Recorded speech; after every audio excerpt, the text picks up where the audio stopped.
Thank you for listening to this podcast from TRE, Talk Radio Europe, your voice in Spain and around the world. For more information, please visit tre.radio. Let's talk. Let's talk. Giles Brown. Let's talk. Life. Don't talk to me about life. Well, in fact, talked a lot about life because I am joined. You looked at the microphone there with a look of disdain. I'm joined by the International Man of Misery, the soon-to-be on TikTok, YouTube, Instagram, Tinder, Grindr, I don't know, Snapchat, Friends United. Can we swerve Grindr? Good morning to you, Michael. Good morning, sir. How are you? I'm very well, thank you. And another fine shirt you're wearing today. Yeah, lovely. Thank you very much. So, One of the collection. Indeed, I'm very impressed. Thank God for Oxfam. Well, and all who's sailing there. So, sun is out. Sun's out. 2 people are here. Yeah, it's lovely. Yeah. Holiday mood starting up. Do you feel? I looked the other day. I've got that tan from having my arm out of the car. I hadn't noticed that before. Yeah, lorry driver's arms. Yes. Yeah.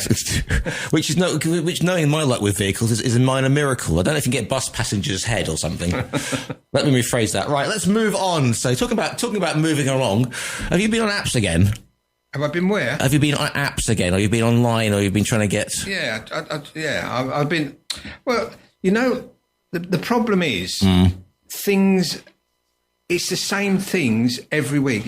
It doesn't get mended. It's the same problems. So I seem to feel that I am at the moment moaning a lot about the same thing, but unfortunately, things just keep getting worse and worse and worse. I mean, okay, let's start with this week with trying to book a flight. Okay, right. So. My daughter's decided that she wants to go to Ibiza for 3 months. She can work remotely. Very nice, lovely time. But she would like me to come and see Ibiza because that's where she wants to live and she just wants to show me around. So I decided I'd book a flight. Okay. Right, which shouldn't be a hard thing to do. Malaga to Ibiza, there's only one airline that I can see that actually books it. Flies there. You can guess who it is. Is it a well-known Irish low-cost carrier? Okay, yeah, and it's very low-cost. I can get a return flight for €34, which I mean is ridiculous. Return? A return. It's €34 return. Okay, so wonderful, you think, and you press the booking button. So no, it's not that easy. Okay, right. So I get online. Where do I want to go? I want to go Ibiza. When do I want to go? I want to go next week. I want to go for a few days. There's an opportunity to the flight. So I click the flight. I click the time. Continue. Right. Okay. So we go on to continue, and then that's where the fun starts to begin. Do you need assistance? Yes. Okay. What sort of assistance do you need? Then there's a whole list of things there. And I know from last time that if you don't tick the right assistance, you don't get allocated a seat and you have to pay extra for a seat, even though you're in a wheelchair. Yeah. It's just that you've got to be, there's a certain allocation of disabilities which allow you a pre-seat. Right, okay. Anyway, so I get to the right one. I know what I do. I click that one, right? So then I go back, choose a seat. I've got my seat allocated, right? What row am I allocated in, being disabled and difficult to move through the plane? Row 31, which is the last 4 rows of the thing. So unless you're going in at the back. Well, it says load by the back, but it doesn't. You don't. Malaga Airport or where it is, yeah. I've done these flights before where I've been in row 31 and you load from the front. So you've got to struggle to walk all the way down the plane. If you don't get on loaded first, you have to get stuck behind or you have to hold the whole queue. And everybody's to put their bag, yeah, exactly. Right, so that's that bit. So anyway, so I tick that, get that all right. And it shows me what seat I'm going to get. Then what happens is, I just have to. I get to the next bit, continue, but it continues. It continues to. Do I want any insurance? No. Continue. Okay. Do I want to add a suitcase? No, I'm only going for a few days. I can manage with a little bag. I can put it under the thing. Continue. Do you want to hire a car? No. Do you want to pre-order food on the plane? No. Right? Yeah. Continue. Do you want to book a taxi? No. I don't want to book a taxi because my daughter's picking me up. Right. Next. Are you sure you don't want insurance? Yes, I'm sure I don't want insurance. I'm a grown-up. Do you know that if you continue. Yeah, continue. Right. Do you know that you've only booked in the small bag on, like, you might have to have another bag, and if you do this, we can charge you up to €70. No, I know that. I don't care. Just let me get through to the thing. Get through to the thing. I finally get through to the last bit. Finally get to the payment page. Yeah. Right, how do you want to pay? Credit card. The bank transfer, whatever. So I put in my credit card, put all the numbers in, and then it goes through the address. Right, so I had to put this in, but it won't let me get past the address. I've put the address in, but it's going. I've got to Malaga. Yeah. It won't. There's nothing. The postcode hasn't appeared, and I press continue, and it's saying you've got to put your postcode on, but the postcode thing isn't there. It's not on the screen. I don't know where it's gone. Right. Anyway, so then I'll try. Manage to get it through. In the end, the postcode thing pops up. Then it comes up. How do you want to pay? So I put my credit card number in, and then it flips. Remember, this is €34. Yeah. And then it flips to my bank details, and then my bank needs my digital signature, which you press at the bottom and drag it up the screen. And sure, you're not flying the plane at this point. I'm buying the plane. Exactly. Right. Yeah. So I drag it up and I miss it. Oh, no. Right, so it comes back. And then all of a sudden, something comes up. You've got 37 seconds left. To comply. I missed the 37 seconds. No. Right, and it goes back to start again. No. I have to go through the whole thing again. But now with the added tension, you've got 37 seconds at the end. I mean, talk about a stressful situation. But I've now done the whole thing. I've got to go through the whole... I nearly swore. Do you want travel insurance? Do you want to step outside and settle this? Yes, everything. The whole thing again, everything. Anyway, get to the end again, and I thought, so I'm not taking a chance with the credit card. I'll do it through PayPal. Okay. Right. So I do it through PayPal. Everything's accepted. It's fine. I download, because I can't be bothered to go back in again, and I download I check in. Because I can check in already for some reason, and I've got the boarding passes on my phone, and I look at it, and I've spelt Michael wrong. I've left off the L at the end. So you're now right. Yeah. So now I'm funking. I'll just go back and change it. Right. You've got 48 hours to change it, but you can't change it if you've already checked in. Oh, for God. So I know I should be saying this on the radio, but I pray for Michael, everybody, because I'm going to go to the airport with a slight spelling mistake on my boarding pass. But the outcome of the story is it actually took me longer to book the flight than the actual flight is. Oh, genius. The flight is just over an hour. And? It took me 90 minutes, an hour and a half to book the flight. So it actually took me longer to book this flight to actually fly there in the first place. And I'm funking with whether we're going to get on the plane. But I've got it all worked out in my head. Yeah. If I get to the gate and they say, you can't get on the flight because your name's spelt wrong, I'll just buy another ticket because I know there's a seat because they're not letting me on the plane. Oh, how's that for starters? Well, I think that's an award-winning one. But do you want a health insurance? Are you sure you don't want a meal? I mean, presumably, if you go for the meal, they're going to go. Do you want what options? Do you want vegan? Do you want vegetarian? Do you want a side order of Oh, I don't want anything. I want to get on the plane. Plane? Because what I've done is I've done late flights. Yeah. Because I don't do the I don't do the 4 o'clock in the morning getting to there. So I've done one night. I think you see humanity at its finest at 4 a.m. It's what? I think you see humanity at its finest when you're at the airport at 4 a.m. Gatwick watching everyone have a drink. Yeah. No, I've done with that. I like to get up, have my breakfast, get to the airport at like 12 o'clock, 2 o'clock for a 4 o'clock flight. This one, I think the flight's 9 o'clock in the evening. I'll have a day. All I want to do is get there, and then I have like 3 whole days. Yeah. It doesn't matter what time I fly. Like if I'm doing like a 7 o'clock in the morning flight, so all people say, "Well, let's book a 7 o'clock in the morning flight because you're there for 11, you have a whole day." It don't work like that. You're cattled. And another thing is, if you're staying in a hotel, like happens a lot of the times, like happened to friends of mine last time they were here. Yeah. Right, you can't check in till 3 o'clock. So you're flapping around. You're flapping around in the same clothes that you wore. You got your case behind the counter. Anyway, no. I do the late flight, get there in the evening. Made you wake up in the morning. Go straight to bed, wake up in the morning, have a whole day, and then when I go home, I have a whole day, and I fly in again at like 10 o'clock at night, if they let me on the plane. Indeed. Tell me about your coffee.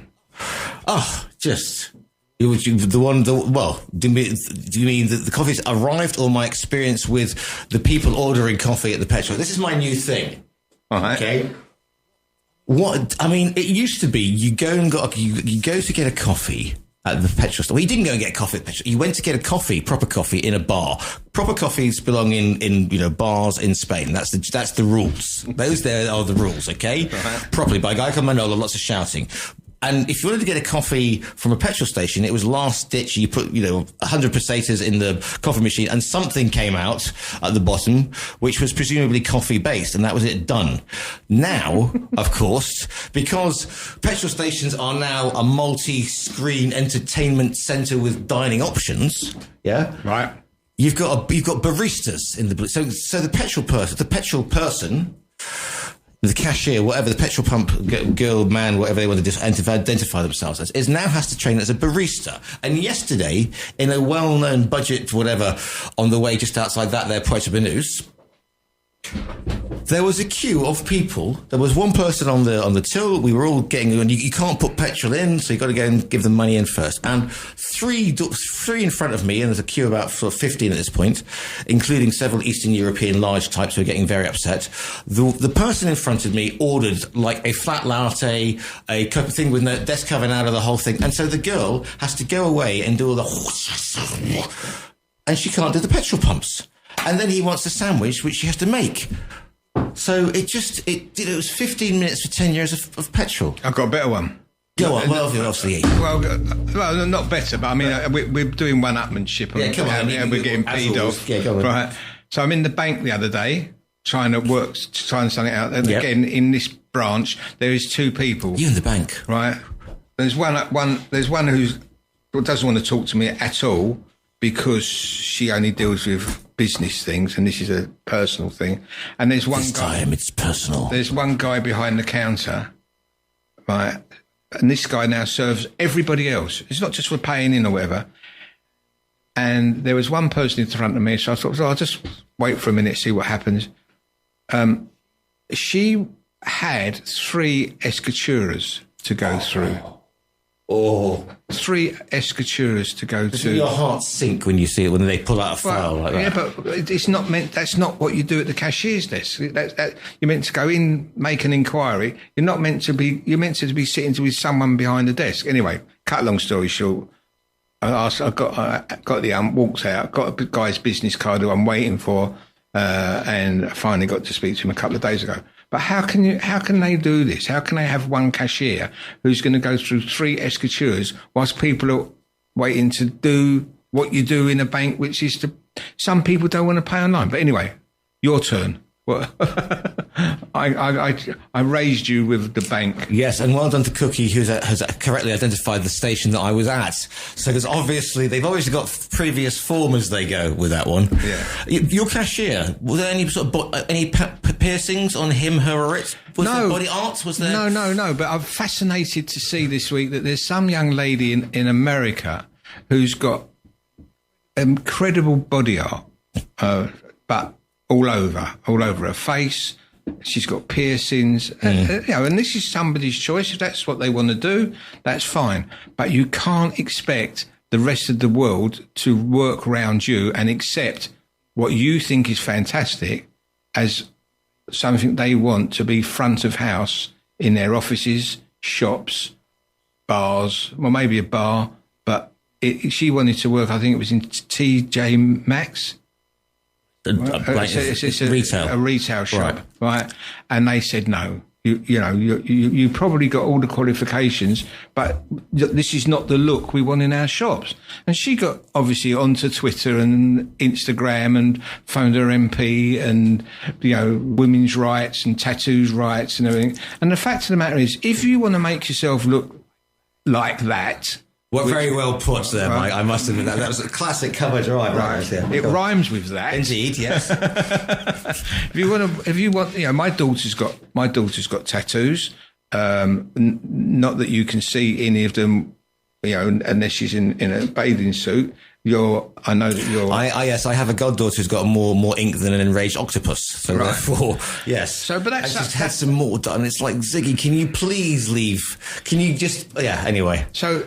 That's up to you. But, I remember years and years ago, I had a friend who had a lot of tattoos on him, right? And he even had the one around his neck. The spider web? No, he had a dotted line and cut hair underneath it, right? And he had like mild and bitter on his nipples. Which wasn't a good look for a priest, was it? Let's face it. He had mild and bitter tattoos on over his nipples, love and hate on his knuckles, right? Which he had done when he was quite young, 17, 18 years old. He then went on to become a very successful businessman and was the managing director and chairman of a very, very big clothing company in the UK.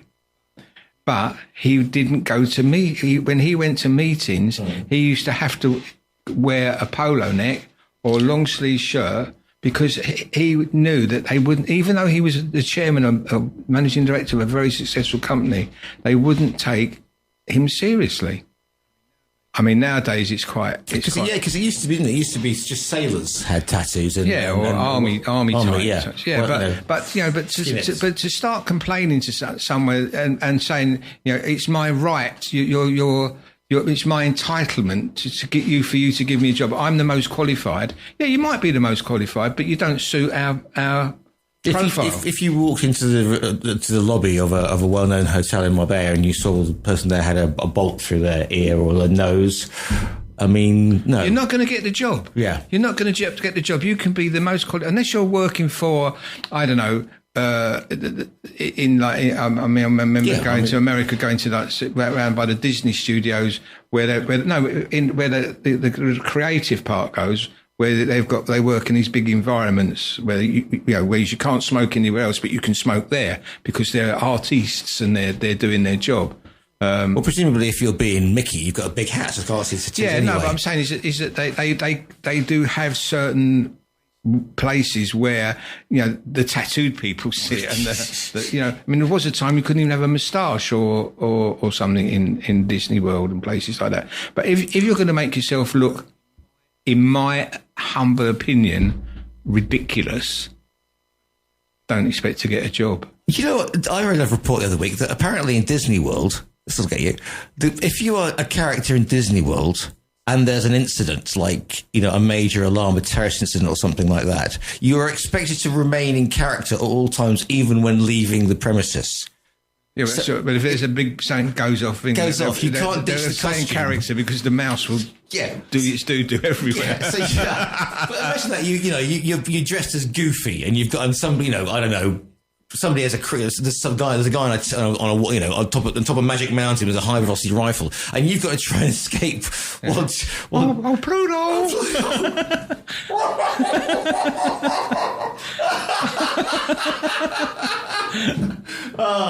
Impressions come free of charge. Exactly. Didn't know I could do that, did you? I didn't know you could do that one. I'm going to Donald Duck now. What do you want to hear, Donald Duck? That'd be a duck in the end. That's my Donald Duck impression. A sitting duck, basically, wouldn't you? It's frighten small children. Indeed. Anyway, sorry. Right, Mercadona? Mercadona. Oh, yes, come on then. Well, the thing is with Mercadona... Best Christmas music in the world. Yeah, the Mercadona is quite interesting, actually, is that it's the speed that they put things from the conveyor belt. Yeah. Right, so you're putting your stuff on the conveyor belt and they're swiping it, right, and it gets... And they've finished and it's all stacked up in the tray at the end where it's all gone through. Yeah. Right, and you've got like 5 or 6 carrier bags full of stuff. They've swiped through, zoop, zoop, zoop, right, all the way through. And then you've got to try and keep up with them to get the stuff in the bag because the person behind you can't have their stuff swiped until you've loaded your bag. Exactly. And paid. So why don't they slow down and just, like, as it goes through, because no one's going to get served any faster. And of course, what happens is Mrs. S gets very, very upset because they try and help you. Now, my Patty has a special way of packing the bags. All the salad stuff has to go in one bag. Right. Cereals, tin stuff goes in there, and then you've got a cold bag. But the checkout girl or guy in Mercadona does not know of the ways of the packing of the patty. It just goes next in the bag, then the bag, in the bag. Well, no, you can't put that in that bag. You can't, So there's a big conflict of packing and speed. And meanwhile, you've got the added pressure of the person. Then you've got waiting. the person, and then you get the credit card out. Yeah. Right, and that goes through. Would you like to book health insurance as you put it through? Yeah, no. Then you have to get your car park ticket. Oh, yes. Verified. So, yeah, it's just the thing is, why do they've got their bit done, zip, zip, zip, all fast and everything, but the person who's loading can only work at a certain speed, and especially if you like to pack your bags in the order that they should go. Like, you can't put apples and eggs in the same thing. But meanwhile, the security guard is lurking because he's been bored all day and he's just waiting for you to kick off. And the crisps have to go on top because otherwise they get crushed. So there is a certain way to do it. Etiquette in Mercadona. So that's another one. But they should have wicket keepers, basically, or baseball catchers. Well, this coming in, somebody sent you a Paya restaurant in Ibiza you should visit, by the way. Oh, really? Yes, thank you, Sam. Thank you. Off the tourist track, so maybe Grumpy will like it. No, I'll like it. As long as they don't put you by the toilet, it'll be fine. And also, customer service in Spain is simply an annoyance to those expected to provide it. What? So, if you are customer service in Spain... No, there is no customer service in Spain. I have this thing is that if it wasn't for all us customers hanging around trying to perfect, they'd be perfect because then they could get on with their work. I went to I was delivering a box of magazines to a well-known department store, and I went to the attention del cliente area because that's where I was told to go where the magazines are. And the 5 girls looked at me because obviously many of this is quite an upmarket department store, and I was wearing my delivery stuff, jeans and a t-shirt, surprisingly enough. And they looked at me as if I had come in wearing, I don't know, whatever, and they were just jeans like and t-shirt. Yes. But it was the customer. Imagine if I'd been one of those eccentric millionaire types. No, never mind. Anyway, I'd still be doing this radio show. What else is crushing? Well, the other thing was which is quite. I went to the doctor's the other day. I had one of my. Cookie says she gives great customer service. I don't know if that's a personal message or she's saying it to everybody else. Morning, Cookie. Yes, good morning. Yeah. I went to the doctor's the other day to see my diabetic nurse. She's not got diabetes. I have. Yeah, exactly. Yeah. Right. And she's feeling better. And she was absolutely wonderful, like really good. But the only thing is, she looked about like 12 years old. But this is an old man. Is this like the doctor's getting younger? But no, everybody's getting. I mean, I'm a certain age now, but it's like she really was like really looked like a thing, and she's like sticking pins in my feet and things like that. But she did such a good job. I thought almost wanted to give her like like when you were a kid, you used to go there. I'd give her the badge and the lollipop, saying like, "You've been a very good girl. Thank you for treating my diabetes. But shouldn't you be out playing in the garden or something?" I mean, is it rude? Is it? It's just how do you handle with these really, really young try and maintain an air of I don't know, benevolence, but don't get your lollipop out, Michael. No. Just don't. Just don't. We've got 1 minute left. 1 minute left. Yeah. What can you? Well, Yes. Well, Your boy's doing well, isn't he? he did the snooker. Yeah. Love it. Yeah, 10-1 yesterday. And John, he was still in the car park at that time. Apparently, he wasn't. No, even, he's playing well. Looking forward to seeing him on Sunday. And when are you off to Ibiza? I'm off to Ibiza. This is it. The memory's gone. I haven't got a clue. I have to ask Patty. Right. I have to go. Are you sure you didn't book health insurance? No, I don't want insurance. But then what I should have done, because I didn't finish up booking on my credit card, which covers me with insurance. PayPal doesn't. So I'm up the creek without a paddle. Right then. Are you still writing for our friends at the Euro Weekly? I am. Marvellous. I am. And it was very nice. I was in the doctor's surgery yesterday and recognised by a woman in there. She said, "You're Mr. Grumpy, aren't you?" Oh, yeah. Go I was away. just saying, thank God she didn't ask me what was wrong with me. As always, Michael Senker, Mr. Grumpy, thank you so much for your time today. You've been listening to a TRE production. If you've enjoyed this programme, there'll be another episode waiting for you next week, right here on this platform, where you can also access our extensive back catalogue of shows and interviews. For more information on our live programming, social media channels and apps, and how to contact Talk Radio Europe, please visit tre.radio.